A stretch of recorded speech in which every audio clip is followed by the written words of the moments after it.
राज्यात नुकत्याच झालेल्या 29 महानगरपालिकांसाठी निवडणुकांचे निकाल नुकतेच जाहीर झाले असून यात शिवसेना उद्धव बाळासाहेब ठाकरे पक्षाचे फायर ब्रँड नेते वसंत मोरे आणि त्यांचे पुत्र रुपेश मोरे या दोघांनाही पराभवाचा सामना करावा लागला। प्रभाग क्रमांक 38 मधून वसंत मोरे हे निवडणूक लढवत होते। या निवडणुकीत 1035 मतांनी पराभव त्यांचा झालाय। यानंतर वसंत मोरे यांनी फेसबुक लाईव्ह करत अनेक गंभीर आरोप केलेत। नेमकं काय म्हणालेत वसंत मोरे पाहूया। म्हणजे अनेक लोक घरात बसून निकाल बघतात, परंतु मी जागेवरती असतो। मी 15 वर्ष झालं, ज्यावेळेस निवडणूक होती त्यावेळेस मी आतमध्ये असतो, ज्यावेळेस काउंटिंग चालू असतं त्यावेळेस मी आतमध्येच असतो आणि आज सुद्धा मी नेहमीप्रमाणे काउंटिंग आतमध्ये होतो। माझ्यामध्ये आणि भारतीय जनता पार्टीच्या उमेदवारामध्ये अतिशय कमी अंतर राहिलं होतं। म्हणजे मला वाटतं की चौथ्या पाचव्या नाही नितीनला बोलव पुढे चौथ्या पाचव्या फेरीला मला साधारण 1000 मतांचं लीड होतं माझ्यावर, 1000 मतांचं। आणि 5व्या 6व्या फेरीला ज्या टायमाला मतदान मोस्टली काउंटिंग चालू झालं त्या टायमाला हे 1000 मतांचं लीड तुटून मी पुढे लीड दिलं। कारण त्या टायमाला कात्रज संतोषनगर भाग जो माझा सच्चाई माता मंदिर परिसर आहे या परिसरातलं काउंटिंग चालू झालं होतं आणि त्या ठिकाणचं काउंटिंग चालू झालेलं असताना मला जे काही 1000-1100 मतांचं लीड होतं ते तुटलं आणि मी 1000-1100 मतांचे लीड तोडून मी 500 मतांचे लीड दिलं। जवळजवळ 584च्या आसपास मी लीड दिलं होतं। आणि त्याच्यानंतर ना जो काही पुढे प्रॉब्लेम झाला 8व्या फेरीला माझ्याकडे फक्त ज्यावेळेस 7वी फेरी संपली त्या टायमाला माझ्यावरती फक्त 94 मतांचे लीड होतं, फक्त 94 मतांचे 7व्या फेरी अखेर। आणि 7व्या फेरी अखेर अचानकपणे 1 नंबरच्या मशीन पाशी संपूर्ण मशीन बंद पडलं। 1 नंबरच्या मशीनला मशीन बंद पडलं। मला तिकडे बोलवण्यात आलं, मला बोलून मला सांगितलं की साहेब हे मशीन बंद पडले। पोरांनी जागेवरती ऑब्जेक्शन घेतलं, आम्ही मशीन बदलू देणार नाही म्हणून। तर त्या संबंधित जे कोणी तिथं प्रांत होते, प्रांतात ना काय नाव त्यांचं, रांजणे साहेब, ते रांजणे साहेब स्वतः खाली आले आणि त्यांनी मला रिक्वेस्ट केली की थोडं तुम्ही मशीनला प्रॉब्लेम झालाय तर आम्हाला सिम बदलू देत। तर आता या टेक्निकली विषयामध्ये मला जायचं नव्हतं म्हणून मी त्या ठिकाणी त्यांना म्हणलं ठीक आहे करा। त्याच्यामध्ये सुद्धा पोरांनी विषय केला की सिम जर दुसऱ्या मशीनमध्ये टाकलं होतं नंबर तोच आला असता, पण नंबर तो येत नव्हता, नंबर हा वेगळा आला होता। आणि त्याच राऊंडला म्हणजे ज्या राऊंडला मला फक्त 74 मतांचे लीड राहिलं होतं त्याच राऊंडला मला 740 मतांचे लीड पडलं 8व्या राऊंडला। आणि 9व्या राऊंडला पुन्हा एकदा तिथं आम्ही काउंटिंग केलं, त्याच्यामध्ये मला परत ते वाढून 1057 झालं टोटल लीड। आणि मग शेवटी परत माझं लीड बसलं आणि 1011 वरती ते लीड आलं। शेवटचा जो राऊंड झाला त्याच्यामध्ये मला मताधिक्य मिळालं आणि 1011 मतांचं शेवटी लीड राहिलं। परंतु हे सगळं करत असताना माझा मॅडमच्या विषयावरती बारकाईने लक्ष होतं आणि मी कालच्याला जो हा पेपर होता ना, हा पेपर माझ्या एकदम नजरेत होता। कारण बऱ्याच जणांनी मला हे फायनल अकाउंट टाकली, फायनल अमाऊंट टाकली, त्याची किती झाली ही जी काय फायनल आहे ही फायनल होती ना 79,826 असं हे मी कालच्याला पाहिलं होतं। मला हे स्वतः सहाय्यक आयुक्त मान्य बनगे मॅडम यांनी पाठवलेले हे पत्र आहे आणि हेच पत्र संपूर्ण पुणे शहरामध्ये प्रेस नोट म्हणून दिले गेले। आणि हे आता त्या मॅडम म्हणत होत्या की हे बदली होतं, असं कसं बदली होतं, कारण हे पत्र ऍड्रेस केले त्यांनी शहर निवडणूक अधिकारी तथा महापालिका आयुक्त पुणे महानगरपालिका, हे त्यांनी लीड केलेले त्यांना दिलेले आहे। महापालिका आयुक्त हे मुख्य निवडणूक अधिकारी होते, अतिशय जबाबदारीने त्यांनी इकडे सही केली आणि सही करून त्यांनी आयुक्तांना हे पत्र दिलं, ही प्रेस नोट दिली आहे। आणि मला हे जे मिळालं हे रात्री उशिरा मला मिळालं। मी ज्यावेळेस बनगे मॅडमला म्हटलं की आज फायनल आलं का, किती मतदान झालं, काय झालं म्हणून, तर त्यांनी मला हे पाठवलं, याचीच आता ही प्रिंट आहे। मग माझा एक प्रश्न मॅडमला मी आता केला की 79,826 हे तुम्ही म्हणले सकाळी 7:30 ते 5:30 या कालावधीमध्ये प्रभाग क्रमांक 38 मध्ये 79,826 मतदान झालं. आणि ज्या वेळेस मॅडमनी फायनल डिजिट सांगितलं आता, म्हणजे जर तुम्ही कालच्याला जी प्रेस नोट केली ना 79,000ची, 79,826 ची जर तुम्ही फायनल प्रेस नोट केलेली आहे, जी की तुम्ही जबाबदारीने पत्र मान्य आयुक्तांना दिलेलं आहे.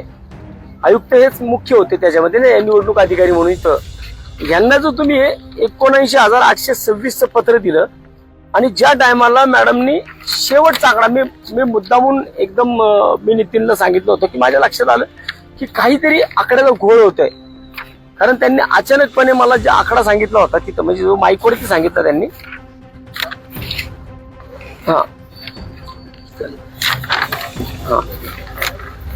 माझ्या अचानक लक्षात आलं की अरे मॅडमनी काहीतरी चुकीचा आकडा घेतला आता. कारण त्यांच्या प्रेस नोट मध्ये त्यांनी जे लिहिलं होतं 79,826 ही त्यांची प्रेस नोट होती, जी मी काल वारंवार पाहिली होती. त्यामुळे माझ्या डोक्यामधील आकडा होता की 79,000 समथिंग काहीतरी आहे.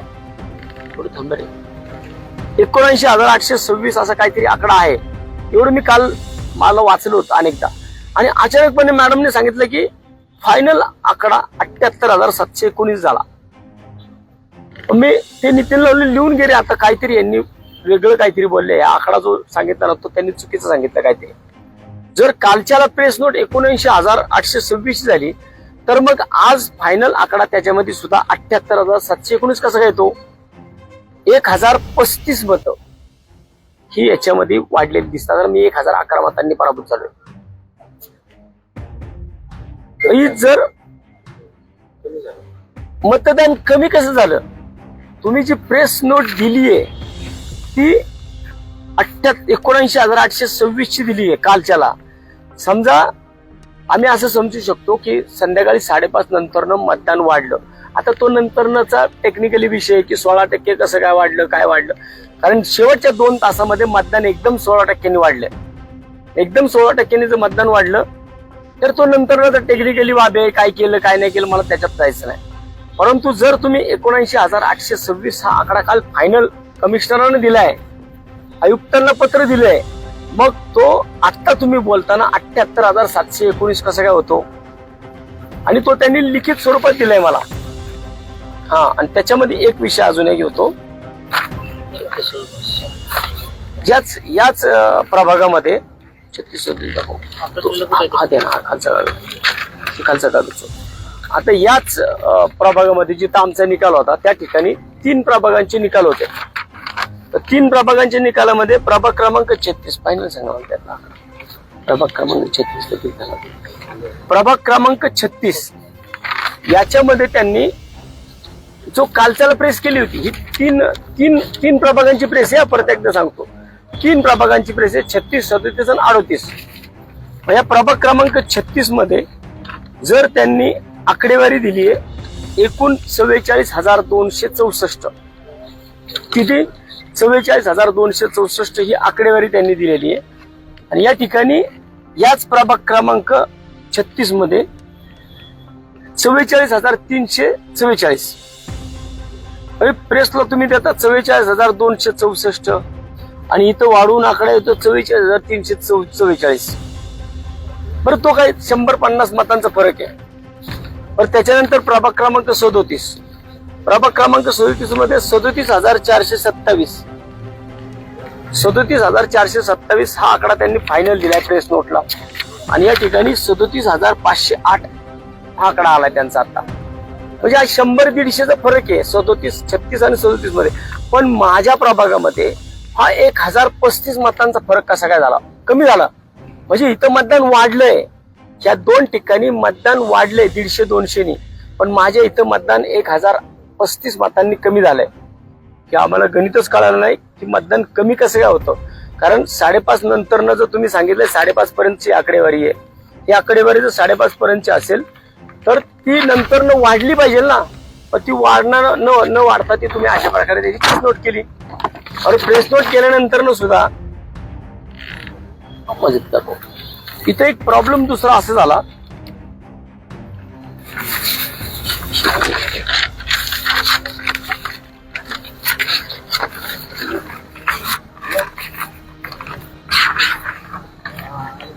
खालचे.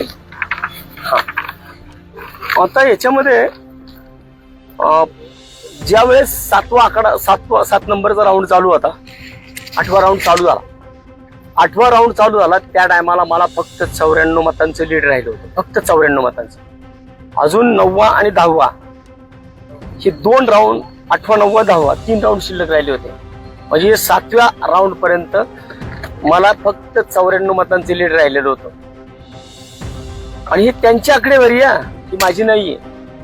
ही 94 मतांची आकडेवारी ही निवडणूक आयोगाची आहे, ज्या तिथं आरो मॅडम होत्या त्यांची आहे, की मला फक्त 94 मतं कमी पडली होती 7व्या. 8वीला ज्या मला तिथं मला त्यांनी त्या प्रांतांनी बोलवलं की हे प्रॉब्लेम झालाय, इथं मशीन बंद पडली आहे, त्यामुळं तुम्हाला ह्याला दुसऱ्याच सिम टाकावं लागेल. आणि बरोबर त्याच राऊंडला तो राऊंड संपूर्ण थांबवण्यात आला होता. एक नंबरचाच इथं गोळ झाला होता म्हणून.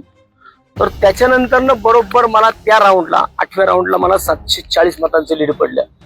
एवढं लीड मला अख्ख्या ह्याच्यात कुठंच पडलं नव्हतं. 740 मतांचं लीड मला एका राऊंड मध्ये कुठंच पडलं नव्हतं.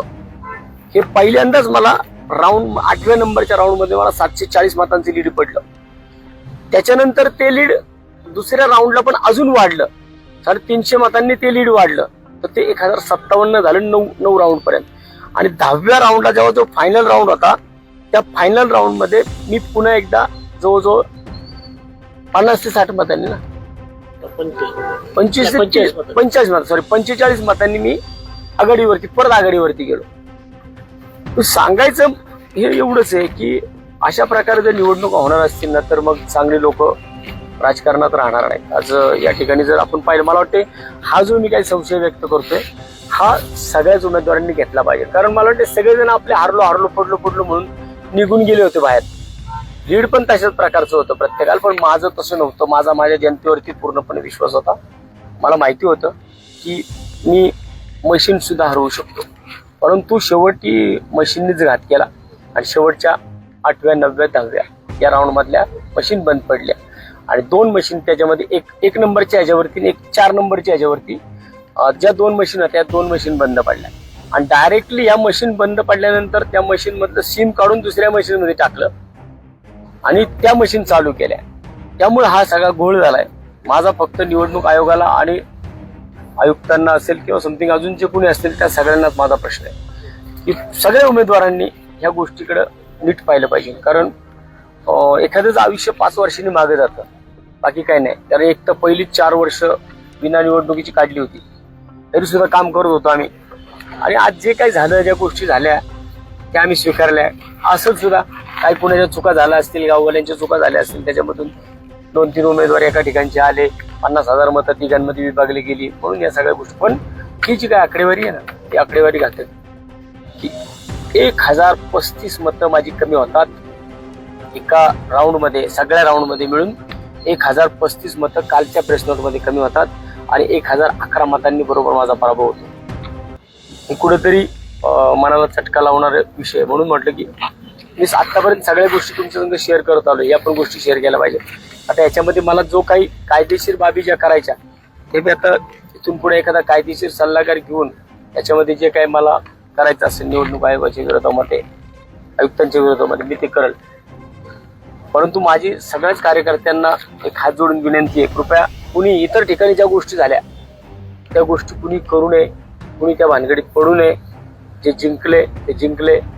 आपण पराभव हा ईव्हीएमनी केलेला आहे, आपला पराभव असा होऊ शकत नाही.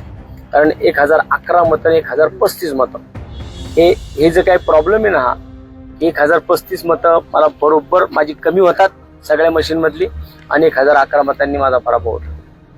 आणि शेवटी या सगळ्या गोष्टी आयुष्यामध्ये चालत असतात. पण ठीक आहे, आपण जे काही आपली कायदेशीर लढाई असेल ते आपण पुढं लढूयात. पण मला जो काही मला विश्वास इथे मिळाला ना की आज 20,000-21,000 मतं मला पडली. जोक नाहीये की सत्ताधाऱ्यांच्या विरोधामध्ये 21,000 मतं. मला मागच्या टर्मला 12,500-13,000 मतं होती आणि आता मला या ठिकाणी 21,000 लोकांनी माझ्यावरती विश्वास ठेवला. तेव्हा 21,000 मतं ही काय 21,000 लोकांचे आशीर्वाद हे काय कमी नाहीये. आणि हा दुसरा एक विषय राहत त्यामध्ये बरोबर. आता एक टेक्निकली बाबा अजून आहे बघा की आम्ही कुठे लिहिलोय अमित कुठलं नाही का 4-5 त्यांनी लिहून घेतले इथे इथे इथे की तू लिहून घेतलेलं ते की नाही त्याच्याकडे त्याच्याकडे किती जाहीर केलं होतं ते 77,719 कुठलं मध्ये केलं होतं आणि नाही रे बाबा ते नाही का शेवटी 75,000 ते कुठे लिहिले ते आकाश तुझ्याकडे 2 मिनिटं. ह्याच्यात आहे का तेव्हा ह्याच्यात आहे का नाही माझ्याकडे त्याच्याकडे ते त्यांनी आकडा आणि याच्यामध्ये बघा आपल्याला एक सांगितलं होतं सगळ्यांना कदाचित प्रत्येक जण 19-20 लाख लोकांनी मतदान करायला गेले होते आणि प्रत्येकाला सांगितलं जात होतं की तुम्ही 5ही बटणं दाबल्याशिवाय तुमचं मतदान पूर्ण होणार नाही. बरोबर. जर तुम्ही असं म्हटलं होतं ना प्रत्येक निवडणूक अधिकारी आपल्या मतदान करायला गेलेल्या माणसाला सांगायचा की तुम्ही 5 बटन दाबल्याशिवाय तुमचं मतदान पूर्ण होणार नाही. मग तुम्ही जर 5 बटन दाबल्यानंतर मतदान पूर्ण होणार नाही. मॅडमने आत्ताचा आकडा किती सांगितला होता 78,000 हा पहिल्यांदा सांगितलं 19,826 आणि नंतर सांगितलं 78,719 म्हणजे 1,035 मतं तिकडे कमी केली. म्हणजे जर तुम्ही म्हणत होता ना की 5 बटन दाबल्याशिवाय तुमचं मतदान काउंट केलं जाणार नाही याचा अर्थ सगळीकडेच म्हणजे ह्या प्रभागातल्या 5ही गटामध्ये अ ब क ड ई या ठिकाणी सगळीकडे 78,719 मतदान होणं गरजेचं होतं. बरोबर ना. कारण 5 बटन दाबल्याशिवाय तुमचं मतदान पूर्ण होत नाही असे अधिकारी म्हणत होते. त्याच्यामध्ये मला कुणीतरी समजून सांगितलं पाहिजे ना बाबा की मग असं कसं काय झालं. ब मध्ये जर इथं 78,719 मतदान झालं 719 मतदान झालं होतं तर ब मध्ये सुद्धा ती आकडेवारी तेवढीच यायला पाहिजे होती 78,719 तर ब मध्ये आली 75,229 क मध्ये आली 75,229 ड मध्ये आली 75,229 आणि बरोबर ई मध्ये ती 78,719 कशी काय आली. 3-3 हजाराचा डिफरन्स पडलाय. आणि हे स्वतः मॅडमनी त्यांनी असेल ना त्यांनी रेकॉर्डिंग असेल त्यांचा कॅमेरे होते तिथं सगळे. कारण आम्ही सगळे लिहून घेत होतो शेवटचं. कारण मला माहिती होतं मी अनुभव घेतलेला होता मागं की शेवटच्या ज्या फेऱ्या असतात ना त्या फेऱ्यांमध्येच नेमका प्रॉब्लेम होतो. कारण मी अगदी सुरुवातीपासून मी लीड मध्ये होतो. मग 8व्या 9व्या 10व्या इथं ज्यावेळेस वाटलं की आता काहीतरी पुढे होऊ शकतं मग त्याच्यानंतर मशीन बंद पडल्या. परंतु मागच्या बाजूला ही लोक गेलीच नाहीत. एवढं खोलात कोण जात नाही. मी गेलो 75,229 75,229 75,229 BCD या तिन्हींना एवढंच मतदान होतं आणि फक्त ई मध्ये 78,719 कसं काय होतं का आमची बटणे जास्त दाबत होते का 2-2 वेळा दाबली का. या मतदारसंघामध्ये या प्रभाग क्रमांक 38 मध्ये 6,000 दुबार मतदान आहे. 12,000 दुबार मतदान होतं 12,000. मग तुम्ही काय केलं होतं त्याच्यामध्ये की तुम्ही प्रत्येकाकडनं एक हे लिहून घेत होता प्रतिज्ञापत्र हमीपत्र. एक जो दुबार माणूस यायचा त्याच्याकडनं हमीपत्र आम्ही ते मागितलं आम्हाला ते पण दाखवलं नाही तुम्ही. किती लोकांचं दुबार मतदान झालंय. जर 12,000 लोकांचं दुबार मतदान होतं याचा अर्थ 6,000 लोक एक्स्ट्रा ह्याच्यामध्ये लागलेली होती. मग त्या माणसांचं जे तुम्ही हमीपत्र घेतलं होतं ते हमीपत्र म्हणजे 6,000 लोकांचं हमीपत्र घ्यायला पाहिजे. आणि अगदी बालिशपणाचं उत्तर मॅडमने त्या ठिकाणी ज्या काही आरो मॅडम होत्या त्यांचा अभ्यास किती मला माहित नाही. कारण बाजूला जे काही प्रांत बसलेले होते रांजणे साहेब हे रांजणे साहेब तहसीलला सगळं प्राउंटिंग करत होते. हेच सगळं सांगत होते मॅडमला आणि एकंदर त्या गोष्टी सगळ्या आम्ही आमच्या नजरेत टिपत होतो. त्यामुळं मॅडमनी आम्हाला सांगितलं की आम्ही फोन करून माहिती घेतली. म्हणजे याचा अर्थ तुम्ही चुकीचं दिलं होतं ना कमिशनरांना. आणि हे जे दिले ना मला हे स्वतः सहाय्यक उपायुक्तांनी दिलेले आहेत. बनगे मॅडम यांनी दिलेलं आहे. अशा पद्धतीने जर निवडणुका होणार असतील एखाद्याच्या 5-5 वर्ष आयुष्याचं असं मागे जाणार असेल तर न बोललेलंच बरं ह्या विषयावरती. परंतु मी कायदेशीर जी लढाई आहे याच्यामध्ये अगदी एखाद्या चांगल्या कायदेशीर वकिलांना या बाबतीमध्ये बोलून मी याचा माझा जो लढा आहे तो चालू ठेवेल. निर्णय काय होईल तो माहित नाही. परंतु हे मात्र नक्की आहे की इथं काहीतरी झालंय. मी ईव्हीएमचा घोटाळा म्हणणार नाही परंतु जो प्रॉब्लेम झाला कमी मतदान कसं झालं आता जोकासू STP या अत्याधुनिक जॅपनीज तंत्रज्ञानाने सुसज्ज, quick installation, energy efficient, noiseless blowers, low maintenance या आणि अशा वैशिष्ट्यांनी परिपूर्ण जोकासू STP तंत्रज्ञान प्रकल्प उभारणीपासून ते विक्री पश्चात समाधानकारक सेवा देणारी, भारताबरोबरच परदेशात देखील प्रकल्पांची यशस्वी उभारणी करणारी company Deccan water treatment private limited.